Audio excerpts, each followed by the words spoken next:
So recently, I found this cool game called Five Nights at Freddy's, Help Wanted.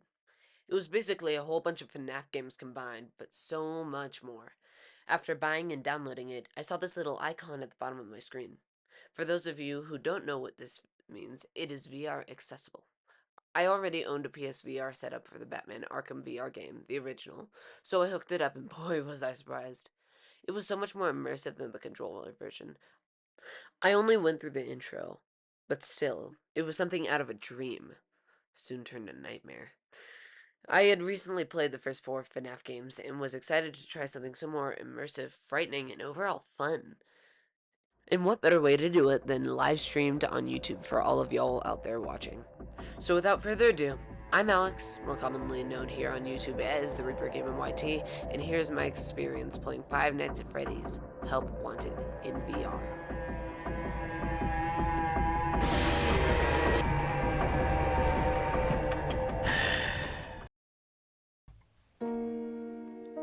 It's the Halloween season, so I decided to pull up the Curse of Dreadbear DLC on FNAF Help Wanted. To keep up the stationary horror vibe, I chose to do the Danger Keep Out minigame. That was a mistake. The game is fairly similar to FNAF 1, but certainly unique. For one, it's more Halloween themed.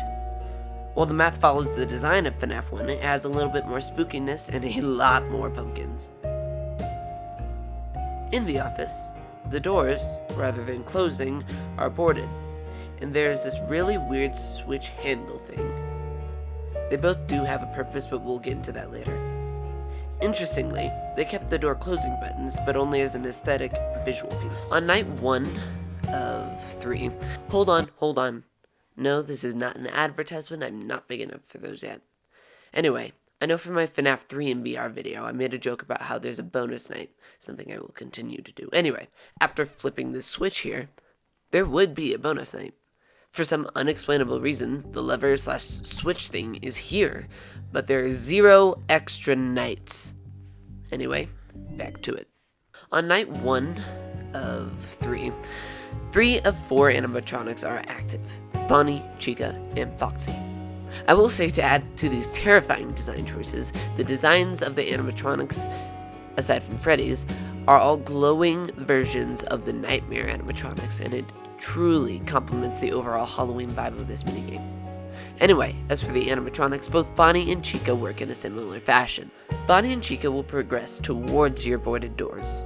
You can flash them using the button on the camera console, and if they're in eyesight near your doors. If you don't, they will hit the boards on the doors about 3 times total before killing you.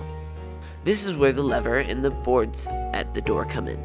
See, rather than power going down at a consistent rate, it goes down 20% every time you use the flash on the cameras, so you must restart the generator. Okay then, so why even flash them on the cameras at all? Why not just wait till they get to your door? Aside from the fact that your turn radius absolutely sucks, you also have to worry about this guy. This is Foxy.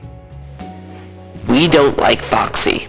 Because of how well you have to time the flashes and the cooldown of the generator, watching and waiting on Foxy isn't my favorite thing in the world. And it won't be much of a problem until night 3. So, my strategy was keep an eye on Foxy while watching for Chica and Bonnie to prevent them from entering the room or damaging my doorways. But there's another issue. You can only flash them if they are active and glowing. When they get to a point where they just sit there, they stop glowing and go inactive, as if their souls leave their body. When they want to move, they'll light back up and move. That was night 1. It wasn't crazy hard, and I beat it in one go. As for night 2, also wasn't that hard. I did die once because I forgot to flash Foxy. On this night, everyone is extra aggressive, and I got my doors hit too many times. But inevitably, I beat it and passed on to night 3. Ridiculously hard. Thankfully. Yeah, that was actually kind of fun, not gonna lie. Night 3. I kid you not, I spent an entire 40 minutes on this night. Okay, I might be venting a little, But what the actual... Deep breaths, Al. Deep breaths. Alrighty. So on this night, we have Dreadbear. This is, of course, the Curse of Dreadbear DLC. But why is he the literal hardest boss in the entire game? It's okay, Al. It's okay. It's okay. It's okay. Okay. You gotta... Alright. So to begin the night, Chica is already active and off the stage. Foxy is super aggro almost immediately, as is Bonnie, and about 15 seconds in, Dreadbear starts moving.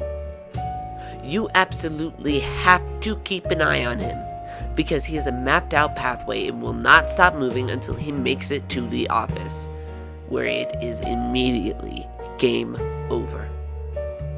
The only way to pause his progression is to flash him. It is crucial to time all the attacks, because the stun is only in effect for about 10 seconds. You may think that's enough time, but in-game it is not.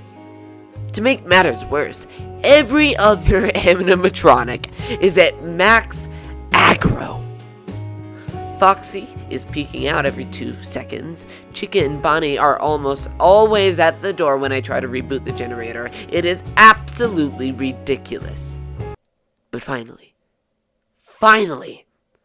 with Dreadbear at my door, Bonnie and Chica behind my office, and Foxy doing whatever the hell he was doing. I'm not gonna lie, I don't know.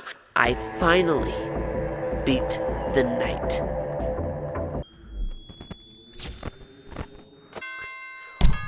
I did it! There better not be a bonus night, because I'm not doing it. Oh wow, I knocked my microphone all out of whack. And just like that, we're done. No crazy secret night, no cutscenes, just a super stressful FNAF minigame completed. As for my review, well, this minigame, at least to the FNAF lore, had nothing to contribute. While you could find something that could possibly link it to the Curse of Dreadbear Danger Keep Out minigame, it was nothing more than a minigame made by the in-universe FNAF corporations. Not even Glitch Trap had anything to do with the DLC, considering he had no bonus nights.